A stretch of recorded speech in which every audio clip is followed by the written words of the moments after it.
আসসালামু আলাইকুম। আমাদের পেঁপে বাগানের পরিচর্যার কাজ আপাতত শেষ। এখন গাছে খুঁটি দেয়া লাগবে। তার জন্য পেঁপের জমিটা শুকানো দরকার। এই ফাঁকে তাই পেয়ারা কমলার মিশ্র বাগানের একটু পরিচর্যা শুরু করলাম। আমাদের বাগানে কোনো প্রকার মালচিং না থাকায় আগাছা দমনের একটাই উপায় ম্যানুয়ালি, আর সেটাই শুরু করলাম।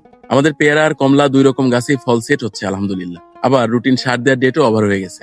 আজ তাই জমি পরিষ্কার করা চলতেছে মূলত সার ব্যবস্থাপনার জন্য। আমরা খুব সকালে উঠে চলে গেছিলাম মাঠে কোদাল নিয়ে। প্রথমে প্ল্যান ছিল শুধু গাছের গোড়া পরিষ্কার করে সার দেব, কিন্তু গোড়া পরিষ্কার করার পরে বাগানের চেহারা আমার কাছে মোটেও পছন্দ হয়নি। আমি বিশ্বাস করি আগে দর্শনধারী তারপর গুণ বিচারি। কিছু এক্সট্রা পরিশ্রম হলেও পুরো বাগানের ঘাস পরিষ্কার করা শুরু করলাম। বাগান পরিষ্কারের সময় একটা মালচিং এর অভাব আমি খুব অনুভব করছিলাম। আমি অলরেডি ঘাটাঘাটি শুরু করেছি এরকম বাগানের জন্য কি টাইপের মালচিং বেটার। এখনো কোনো বেটার সলিউশন পাইনি। আপনাদের কাছে কোনো ভালো সাজেশন থাকলে অবশ্যই জানাবেন। আমরা যখন বাগান পরিষ্কারের কাজ করছিলাম আকাশ হঠাৎ কালো মেঘে ঢেকে গিয়ে বৃষ্টি শুরু হলো। হালকা বৃষ্টির মধ্যেও আমরা মোটামুটি বাগানটা পরিষ্কারের কাজ শেষ করতে পারছি, কিন্তু সার দেওয়া আর পসিবল হয়নি আজকে।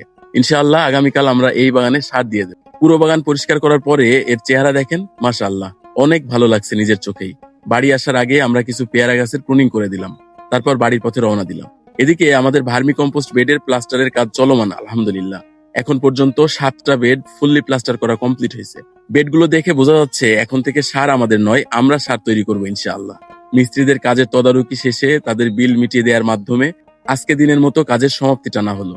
আমাদের ভার্মি কম্পোস্ট প্রজেক্ট এখনো বাণিজ্যিকভাবে সফল না সেইভাবে দেখলে, কিন্তু যেই পরিমাণ সার পাওয়া গেছে যদি কোয়ালিটি হিসেবে দাম দিয়ে সেটা কিনতে হতো তাহলে এখন পর্যন্ত যা খরচ হয়েছে তার থেকে অনেক বেশি লাগবে। এদিক দিয়ে দেখলে কিন্তু লাভেই আছি। ভবিষ্যতে আরো বড় ক্যাপাসিটিতে সার তৈরি করে নিজের প্রয়োজন মিটিয়ে বেস্ট কোয়ালিটির পিওর ট্রাইকোট্রিটেড ভার্মি কম্পোস্ট আপনাদের কাছে পৌঁছাইতে চাই। সেই জন্য সকলের দোয়া প্রার্থী। সবাই ভালো থাকবেন, সুস্থ থাকবেন।